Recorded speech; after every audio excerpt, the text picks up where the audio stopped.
I know there are two types of people that click on this video. The first guy genuinely wants to know which one is the better option, either calisthenics or bodybuilding. And there's the second guy who thinks that bodybuilding is superior to calisthenics or calisthenics is superior to bodybuilding. To those guys, I'll tell you that calisthenics influencers that you see also use bodybuilding to increase their mass and aesthetics.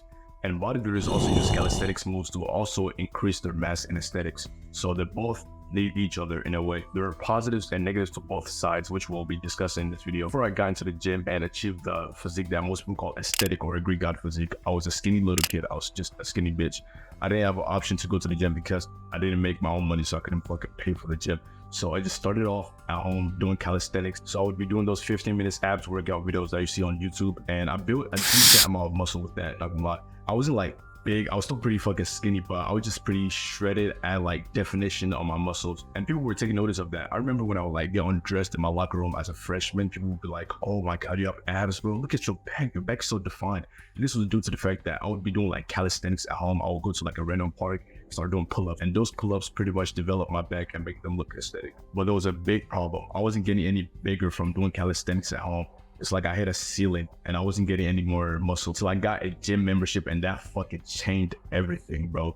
My mindset about life just fucking changed. My diet, I started like being more mindful of the things that I'm eating. I stopped eating all those fucking goofy ass food. Now, if you're someone that isn't looking to get like pretty fucking massive or big, you just want to look decent. You know, you don't want to like look like fucking Alex Eubank or Chris Bumstead. You just want to look pretty aesthetic and athletic. Like, you want the athletic build. You want like a Bruce Lee type of physique. You want that Leon Edwards, the most aesthetic man on the planet type of physique. And you might be like 13 to 14 years old and you don't really have that much money to pay for a gym membership. So I'll recommend calisthenics for you because it's going to be a lot cheaper than a gym membership. Because if you're paying like 24 per month on a gym membership or 50 per month, it's definitely going to add up. You could quite literally go on Amazon and get a dip bar and a pull-up bar for like $50.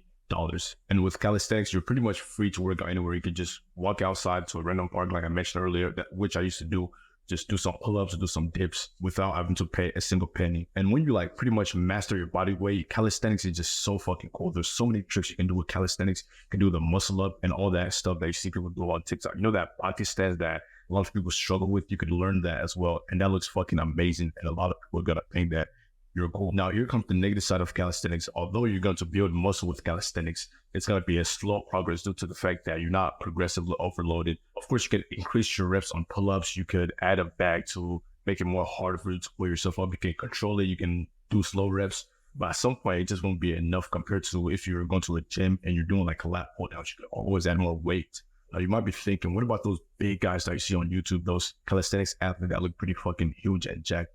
Well, those guys actually have a gym membership. If you don't know, most calisthenics guys that you see that are pretty fucking huge have a gym membership. They're using the gym to their advantage as well. You can't just get massive with just calisthenics. You need weightlifting as well. This isn't me just dissing on people who are into calisthenics, because people who are into calisthenics are a lot more agile and more athletic than most bodybuilders are. While most bodybuilders are a lot more stronger and more aesthetic compared to calisthenics. This isn't just shitting on people's shoulders. This is just me bringing that light on the pros and cons of calisthenics and bodybuilding. Now, you should pick either calisthenics or bodybuilding depending on your goal. If you want to achieve an aesthetic physique and get a lot stronger, you should go with bodybuilding. If you want to become like an athlete, become more agile and build that athletic body, you should go with calisthenics. If you're like a teenager who doesn't really have that much money, wasn't working or anything like that, calisthenics would be a good choice for you. Now, if you're like me, you're interested in bodybuilding, you want to go down the path of bodybuilding, you should check my one-to-one coaching session in the description below. I'm going to be telling you a lot of shit about